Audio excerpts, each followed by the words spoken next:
UGC पर stay लगने के बाद क्या अब एससी एसटी एक्ट पर भी स्टे लग जाएगा?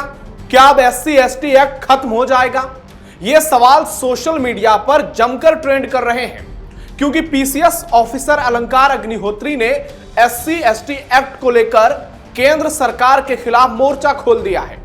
कुछ दिनों पहले बरेली सिटी मजिस्ट्रेट के पद से इस्तीफा देने के बाद अलंकार अग्निहोत्री ने ऐलान कर दिया है कि आगामी 7 फरवरी से एससी एसटी एक्ट के खिलाफ देशव्यापी आंदोलन होगा, क्योंकि एससी एसटी की 95% शिकायतें फर्जी होती है, ऐसा अलंकार अग्निहोत्री का दावा है।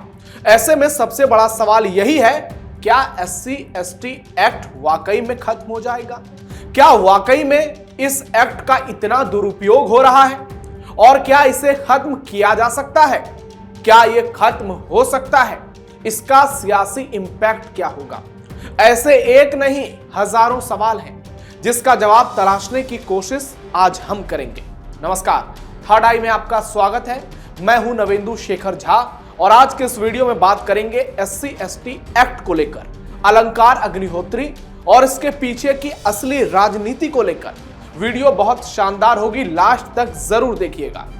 यूजीसी पर लग गया स्टे, अब एससी एसटी एक्ट की बारी।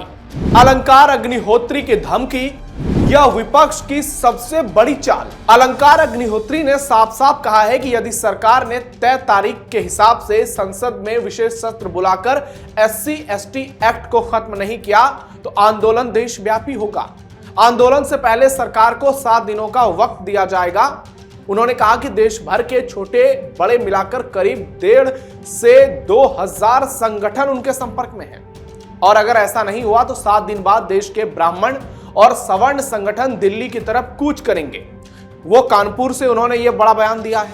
कानपुर को क्रांतिकारियों की धरती बताया है और कहा है कि हम यहां डांडी मार्च भी करेंगे और तात्या टोपे की तरह क्रांति भी करेंगे। अलंकार अग्निहोत्री ने किसी का नाम लिए बगैर कहा कि ये लोग देश को गुलाम कर देंगे।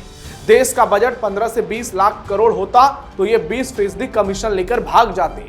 ये ईस्ट इंडिया कंपनी की तरह वेस्ट इंडिया कंपनी बनाकर काम कर रहे। जल्दी ये कंपनी ध्वस्त हो जाएगी, क्योंकि इसका कोर वोटर टूट गया है। यूनिवर्सिटीज अनुदान आयोग के नए नियम उत्तर प्रदेश में 2027 में होने वाले विधानसभा चुनाव को ध्यान में रखकर लाए गए थे, यानी यूजीसी। यह सोची समझी साजिश थी। उन्होंने बेहद तीखे शब्दों में केंद्र सरकार पर निशाना साधते हुए कहा कि देश में इस समय वेस्ट इंडिया कंपनी की सरकार चल रही है, जिसके सीईओ प्रधानमंत्री नरेंद्र मोदी और एमडी गृह मंत्री अमित शाह हैं। यह बयान कोई छोटा मोटा बयान नहीं है। हम इसके पीछे की पूरी राजनीति पर बात करेंगे, आपको पूरी कहानी बताएंगे। लेकिन उससे पहले आपको बताते हैं कि एससी एसटी एक्ट का कैसे देश में दुरुपयोग हो रहा है और यह दावा जो है कितना सही है। जमकर हो रहा एससी एसटी एक्ट का दुरुपयोग। देश भर में एससी एसटी एक्ट का मूल उद्देश्य एससी और एसटी की जातियों के खिलाफ अत्याचार, भेदभाव और हिंसा को रोकना है, उनकी सुरक्षा करना है।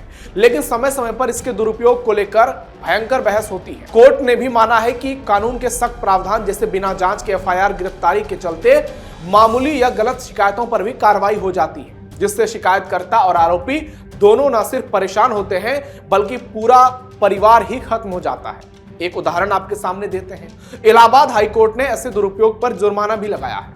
आंकड़ों के आधार पर एनसीआरबी और दूसरे विश्लेषण बताते हैं, डेटा बताते हैं कि एससी एसटी एक्ट के तहत दर्ज मामले में आरोपी के बाद कई मामलों में आरोप साबित नहीं होते और कुछ मामलों में पुलिस 10% तक मामलों को फॉल्स बताती है।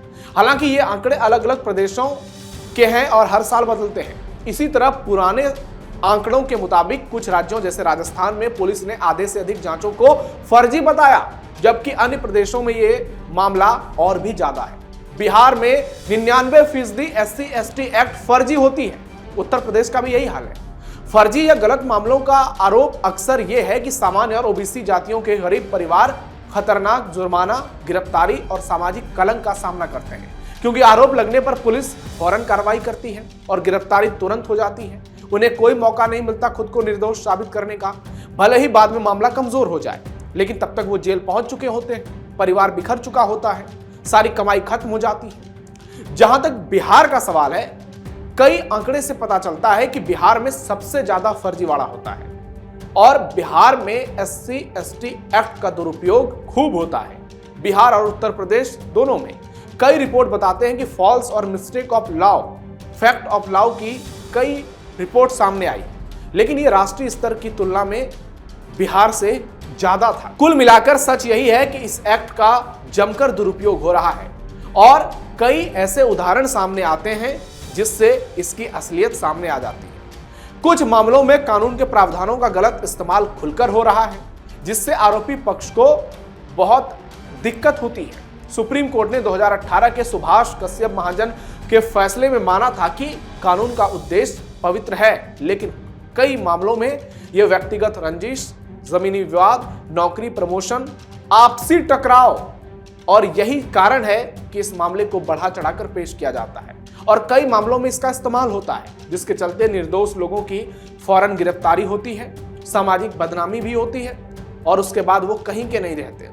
जमीनी हकीकत यह भी है कि सामान्य जाति और ओबीसी जातियों के गरीब परिवार जिनके पास मजबूत कानूनी संसाधन नहीं होते, लंबी जांच, गिरफ्तारी और जमानत में देरी आर्थिक सामाजिक क्षति झेलते हैं। भले ही अंत में मामला पूरी तरह से बेकार हो जाए, वो निर्दोष निकल जाएं, तब तक बहुत देर हो चुकी होती है।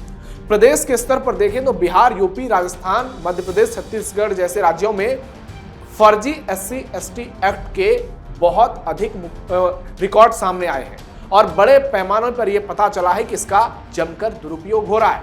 आपको एक उदाहरण पेश करते हैं जिससे आपको यह स्पष्ट हो जाएगा कि कैसे एक बड़े पैमाने पर इसका फर्जीवाड़ा होता है। विष्णु तिवारी केस ने मचा दिया बवाल। SC/ST एक्ट के दुरुपयोग को समझने के लिए यूपी के ही विष्णु तिवारी का मामला सबसे सशक्त और मजबूत उदाहरण है, जिसने पूरे न्याय व्यवस्था को कटघरे में खड़ा कर दिया। यूपी के ललितपुर जिले के विष्णु तिवारी को साल 2000 में SC/ST एक्ट और दुष्कर्म जैसे गंभीर आरोपों में गिरफ्तार किया गया, जबकि ना तो कोई ठोस, ना ही कोई फिजिकल एविडेंस था, ना कोई मेडिकल पुष्टि हुई, ना ही घटना के कोई तत्काल सबूत मिले। इसके बावजूद निचली कोर्ट ने उन्हें उम्र कैद की सजा सुना दी और वो करीब 20 साल तक बिना किसी अपराध के जेल में बंद रहे और यूजीसी के बाद यह वीडियो वायरल हुआ। साल 2021 में इलाहाबाद हाईकोर्ट ने उन्हें पूर्ण रूप से बरी करते हुए साफ साफ कहा कि अभियोजन पक्ष आरोप साबित करने में पूरी तरह से विफल रहा और मामला गंभीर संदेहों से भरा था। इस एक केस ने बता दिया कि कैसे कानून का खुलकर दुरुपयोग हो रहा है और जो इसमें सख्त प्रावधान है, तुरंत गिरफ्तारी, सामाजिक दबाव और उसके बाद लंबी न्यायिक प्रक्रिया, किसी गरीब व्यक्ति की पूरी जिंदगी यह तबाह कर रहा है। हर व्यक्ति को यह चोट पहुंचा रहा है जो इस मामले में फंस रहा है। विष्णु तिवारी जेल से निकले तो उनके माता पिता गुजर चुके थे, जमीन बिक चुकी थी और सामाजिक जीवन खत्म हो चुका था। बाद में प्रदेश सरकार ने मुआवजा जरूर दिया, लेकिन खोए हुए 20 साल को कौन लौटाएगा। ये मामला बताता है कि समस्या कानून के उद्देश्य में नहीं, बल्कि उसके दुरुपयोग और जांच प्रक्रिया की कमजोरियों में है, जहां व्यक्तिगत मामले इस एक्ट को लगाने का एक बड़ा कारण बन जाते हैं। इसका इसलिए दुरुपयोग होता है, किसी से भी लड़ाई इस मामले को बड़ा रूप दे सकती है और फिर अगर व्यक्ति की गलती ना भी रहे फिर भी वो सजा पाता है। ऐसे उदाहरण सामान्य जातियों के ही नहीं, बल्कि ओबीसी और आर्थिक रूप से कमजोर वर्गों के लिए भी एक चेतावनी है कि बिना संतुलन और जवाबदेही के कोई भी सख्त कानून न्याय की जगह अन्याय का जरिया बन सकता है और इसी के लिए SC/ST एक्ट को खत्म करने की और आंदोलन करने की खुलेआम धमकी दी जा रही है।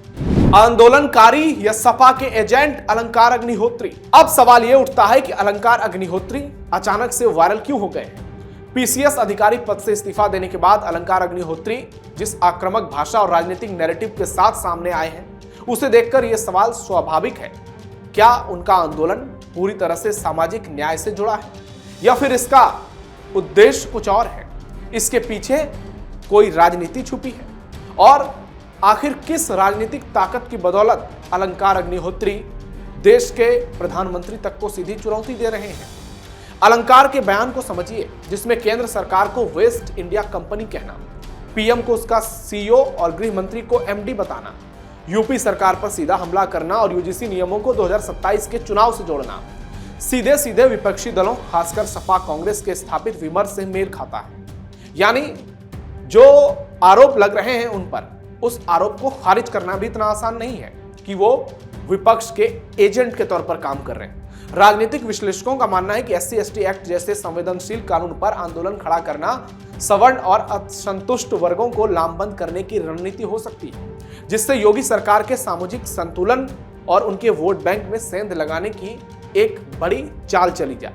अलंकार अग्निहोत्री का दावा है कि हजारों ब्राह्मण और सवर्ण संगठन उनके साथ हैं और दिल्ली कुछ वो कर ही देंगे। एक सामाजिक आंदोलन से ज्यादा संगठित राजनीतिक शक्ति प्रदर्शन जैसा ये प्रतीत होता है। खास बात यह भी है उनके निशाने पर सीधे तौर पर बीजेपी और योगी आदित्यनाथ हैं, जबकि समाजवादी पार्टी कांग्रेस के दौर में इसी कानून के क्रियान्वयन पर कोई सवाल नहीं उठाया गया। इससे यह धारणा मजबूत होती है कि अलंकार अग्निहोत्री किसी व्यापक विपक्षी टूल किट का हिस्सा बनकर सत्ता विरोधी माहौल गढ़ने की पूरी कोशिश में लगे हैं, जहां व्यक्तिगत उदाहरणों और आक्रोश को चुनावी नैरेटिव में बदला जा रहा है। बेशक किसी भी नागरिक को सवाल उठाने का पूरा अधिकार है, सरकार को कटघरे में खड़े करने का पूरा अधिकार है। जब प्रशासनिक सेवा से निकला व्यक्ति अचानक सड़कों पर खुलकर आंदोलन की चेतावनी देता है और उनकी शब्दावली में राजनीति उतर जाती है, तो ये आंदोलन राजनीति से भी प्रेरित लगता है। और यही वजह है कि अलंकार की मंशा पर भी अब बहुत तेज बहस हो रही है। हालांकि सबसे बड़ा सवाल यही है, आंदोलन होने से क्या एससी एसटी एक्ट खत्म हो जाएगा? क्योंकि आज राहुल गांधी भी दावा करते हैं कि देश में 90% आबादी पिछड़ों की है और उसमें एससी एसटी के लोग हैं, लेकिन देश का 20% आबादी बड़ा तबका जो एससी एसटी वर्ग से आता है। क्या केंद्र सरकार इतना बड़ा जोखिम लेगी कि एक बार में ही सीधे 20% वोट बैंक को नाखुश कर दिया जाए? हालांकि अगर ये एक्ट वापस होता है तो सामान्य वर्ग और ओबीसी जातियों की आबादी भी 60 से करीब 70% के आसपास होती है, यानी ओबीसी और सामान्य जातियों के लोग एक साथ आ जाते हैं एससी एसटी के खिलाफ, तो राजनीतिक तौर पर कभी भी कुछ हो सकता है। इसका सियासी इंपैक्ट भी बहुत बड़ा हो सकता है। एक तबका नाराज होगा तो दूसरा तबका खुश होगा और सड़कों पर दोनों तरफ से आंदोलन हो सकते हैं। सियासी इंपैक्ट क्या होगा ये तो वक्त बताएगा, लेकिन इतना तो तय है कि अलंकार अग्निहोत्री कोई बड़ा बवाल जरूर करेंगे और 7 तारीख तक कुछ न कुछ ऐसी तस्वीर जरूर निकलकर सामने आएगी जो बहुत कुछ स्पष्ट कर देगी। हालांकि यूजीसी पर सुप्रीम कोर्ट में जब अगली सुनवाई होगी तो मामले में क्या कुछ सुप्रीम कोर्ट कहता है ये भी देखना दिलचस्प होगा। लेकिन इतनी आसानी से लग नहीं रहा है कि एससी एसटी एक्ट खत्म हो जाएगा, क्योंकि आज के दौर में ये एक बड़ा मुद्दा बन चुका है और ये भले हो सकता है, इस बात पर भले सवाल उठाया जा सकता है कि इसका दुरुपयोग बंद होना चाहिए। अगर इसका दुरुपयोग बंद हो जाए तो फिर किसी को इससे दिक्कत नहीं होगी। आपकी राय क्या है कमेंट बॉक्स में बताइए। एससी एसटी एक्ट को लेकर, इसके दुरुपयोग को लेकर, अलंकार अग्निहोत्री को लेकर, और हमारे इस वीडियो को लाइक कीजिए, शेयर कीजिए और चैनल को सब्सक्राइब कीजिए। फिलहाल के लिए इतना ही, धन्यवाद।